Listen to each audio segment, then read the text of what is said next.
Hey yo, what's up? Today we are talking about the DJI Mini 3 Pro and how to use it at night. We'll also discuss a breakdown of the various camera movements I use in achieving the video you just watched at the intro. So stay with me. This is Remedy and you are welcome to my YouTube channel. Please do not forget to subscribe and hit the notification button just so you don't miss any content we produce on this channel. So what do you have to do if you want to shoot at night? First of all, I would advise you check the environment you are going to shoot, especially when it's evening. Check the height of the buildings over there. If possible, get someone to do that for you. And I will always advise you to know the terrain you are flying in. If possible, get there earlier before it gets dark. Get to see realistically the height of objects over there, just to make sure that you are not crashing into anything over there. Number two, make sure you turn on your obstacle avoidance in the evening. Yes, in the evening. If you are not sure of the area you are flying in, don't turn off your obstacle avoidance. Turn it on all the time. And if possible, just put it on bypass. If you don't want your footage to be interrupted, put it on bypass. Just in case it comes into contact with any obstacle, it will just bypass it. It's very, very important. That is if you are not sure of the terrain you are flying in. Number three, check your battery power. Check your battery power. That is very, very, very, very important, especially when you are flying in the evening. This is very, very important because you don't want to have an emergency landing in the middle of your flight at night, especially at night. Even if it returns home, you are not going to be done with your production. So make sure you check your battery power before you start your shoot. Another thing you have to check is to check for enough memory space before you start shooting.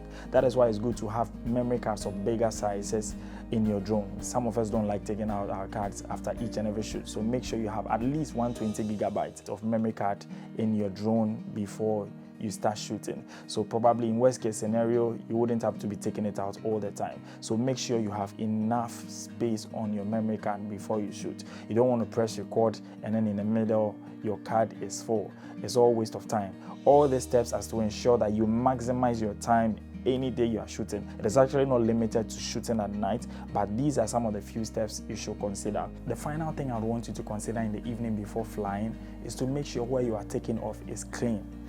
You see, there are vents under the battery compartment and then one behind the gimbal. This is to allow cooling in the drone. But if the drone is about to take off, the force with which the propellers move sometimes drives little particles into these vents. And you don't want your drone to be damaged with these little particles. So as much as possible, get a clear area. If you can afford, get a drone landing pad. Get a drone landing pad. This would really help you. Get a drone landing pad. If you can't afford it, just get yourself a very flat surface, even if it's a cardboard or any flat surface that is clean, that you can always take your drone off and then probably land on it. It will go a very long way to help the lifespan of your drone. So after ticking all these boxes, how do you launch your drone to take off for the first time? So first of all, as I said earlier, you press this button to check your battery power. It indicates the amount of power you have in your drone. Secondly, you do the same thing on your DJI RC, your remote controller. You press it once and you see the amount of battery power you have on your RC as well. Immediately after that, you power your RC. It's almost the same way as checking your battery power, but this time around on the second press, you hold it. So 1, 2, and then the RC comes on. That is how to put on the RC. After that, you put on your drone on the flat surface. So this time around, if I was supposed to be having it on the floor, I'll put it on my drone landing pad. And this is how I go about it. 1, 2. And the drone comes on as well. So now let's move on to the next segment, where I give you a breakdown of the camera movement or drone movement I use in achieving the video I showed you in the intro.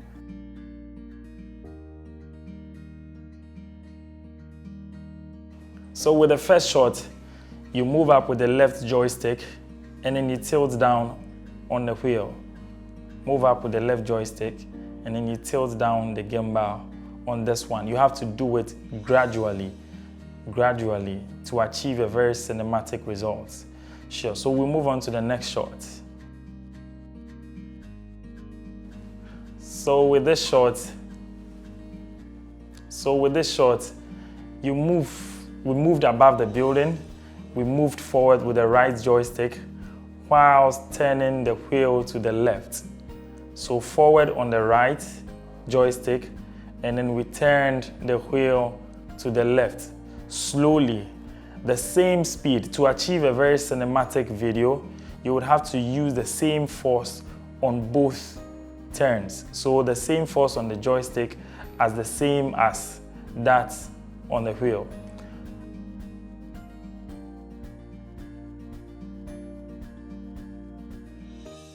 This particular shot, you are moving in an arc, if possible a semicircle or a complete circle. So you are turning the right joystick to the right, and then because you want to maintain the building in the middle, you turn this to the left. As usual, the same force or pressure, you maintain it throughout to keep it in the middle. This can also be achieved with the intelligent mode.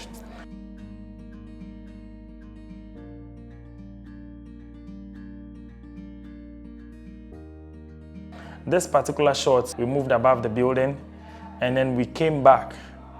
We brought the drone back with the right joystick gradually. With this, it was only the movement of the right joystick, nothing else applied. A similar shot is this one with a little twist. So with this one, we tilt down totally, we move above the building, and then we tilt down by turning the wheel to the left. And then when we want to finally frame this shot, we hit record, and then we pull back on the right joystick whilst turning up the wheel, And then with the final shot, it's just like a reverse of the very first shot we did. This time around, coming down or bringing down the left joystick whilst turning the wheel to the right.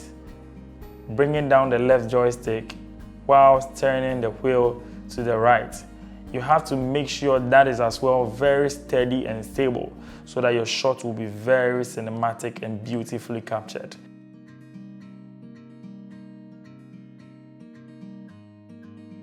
Thank you so much for sticking with me. I hope you learned something new. Please do not forget to subscribe and hit the notification button so you see our next videos anytime we upload them. This is Remedy. See you soon in our next episode. It's bye for now.